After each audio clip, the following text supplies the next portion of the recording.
Good evening, good morning, or good afternoon, depending where you're watching from. It's the evening here. Beautiful summer day in Canada. Gorgeous, gorgeous. This is part 3 to my Coming to Christ videos. If you haven't watched part 1 and part 2, you can go ahead and watch those. They're in my playlist, personal videos, and I Think Jesus Talks under 15 minutes. It's in those 2 playlists. If you like what you're watching or can relate, you can subscribe and even like my video. Alright, enough of that. That's just odd.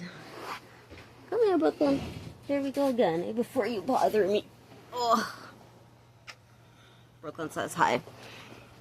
Alright, so my last video I was talking about how I was in the beginning phases of being a conspiracy theorist. I was having gut issues. I wasn't digesting properly, so I decided to look into healing my gut naturally. The food system, it's corrupt, unfortunately. It's unhealthy, and it does prioritize business over our health.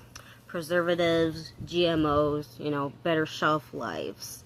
The GMOs very much upset me at the time. I thought those were terrible, still do. Was very anti-Monsanto. From there, I delved into the rabbit hole, of life, learning all kinds of fun things, goodies about our society. Of course, I didn't believe all of it.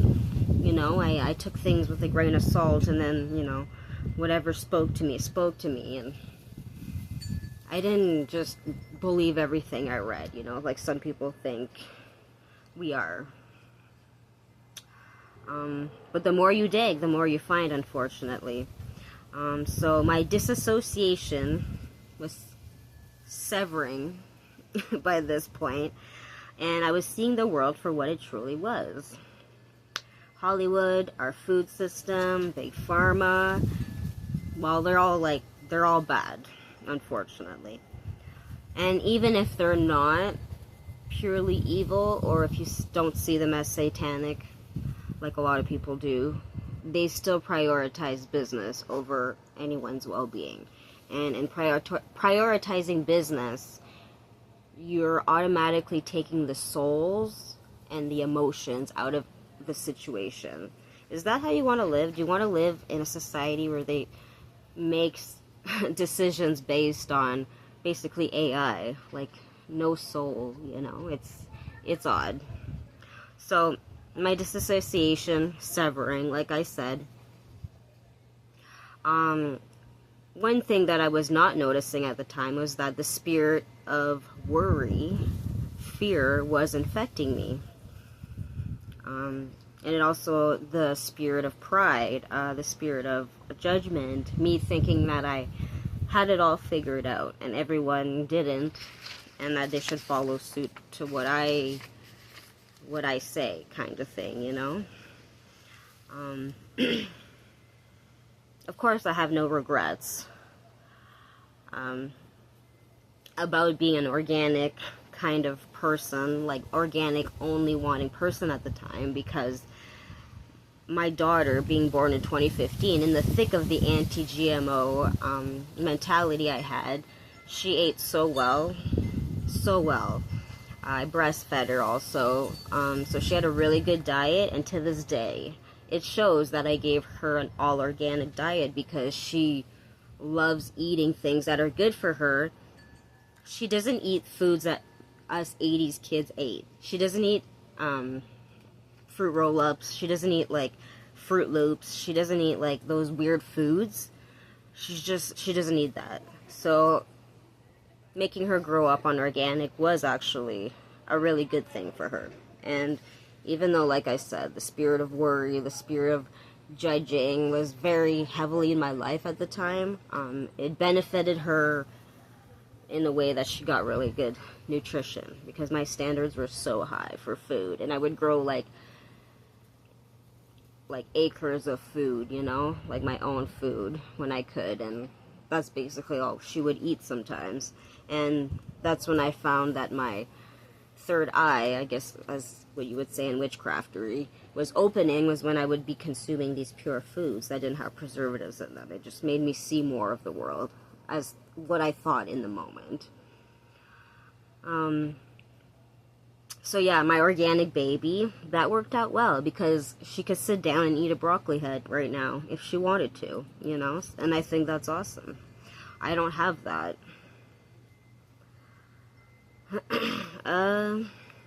And I also, at the time, when I was a conspiracy theorist, had unhealthy friends, toxic friends, that would hang on to every word that I would say.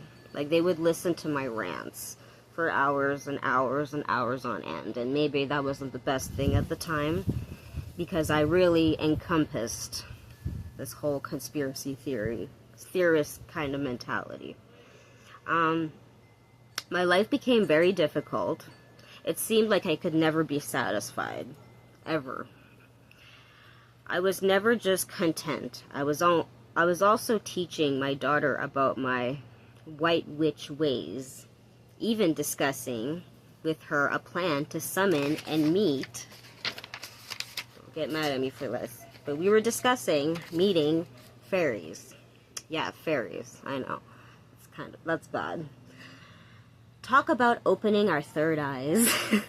So bad. Also, around this time, I was on a lot of medications, okay?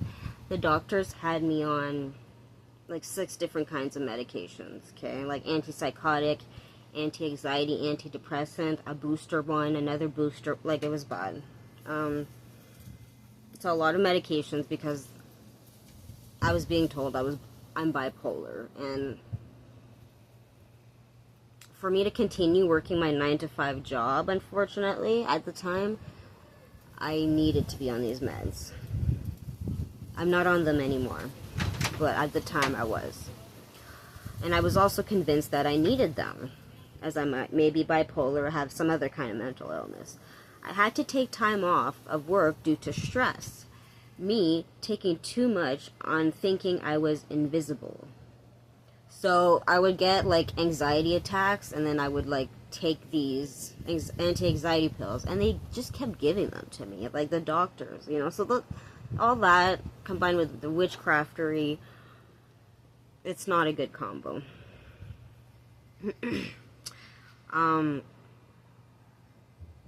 So like I said, one day while working, I snapped.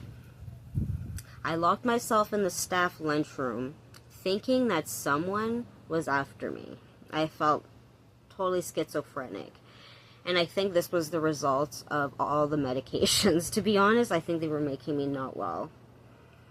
I don't think it was bipolar. I honestly think this bipolar thing was me just being impulsive at the time and me overthinking everything, which I do because I'm a conspiracy theorist. Hello. So I think I snapped, and it happened at work. I took too many anti-anxiety meds while I locked myself in the lunchroom, and I fell asleep. It was not good, and that's not a good thing for you to happen at work. It was a whole incident report thing because I could have overdosed, I guess. I was not okay, to say the least, at this time in my life, even though in this time of my life I worked for the city, I had a full-time job, I had everything you're supposed to have, you know. That doesn't mean that someone's healthy. It really isn't. It's just a cover. Yeah, my relationships were not doing well. I had toxic relationships. I would only be around people that supported my insanity, I could say. Things continued to spiral.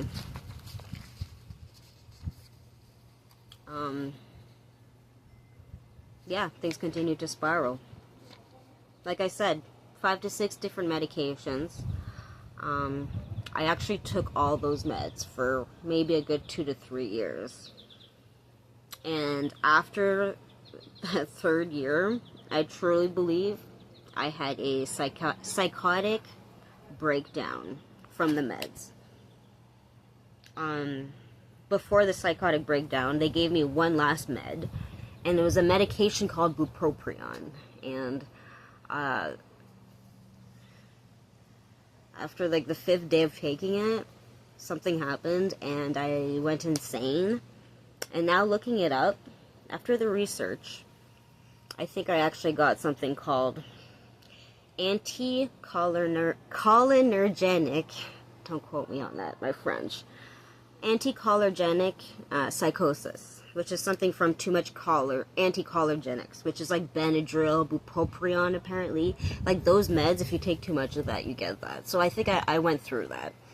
And I really think that the devil had a grip on me because of the witchcraft and everything I was exposing myself to at the time. But yeah, I'm gonna cut my video short. So it's not over 15 minutes this time. 10 minutes, that's perfect. But yeah, that's my video for today. I hope you guys have a good day, and I'll see you in the next one. God bless, and read your Bibles.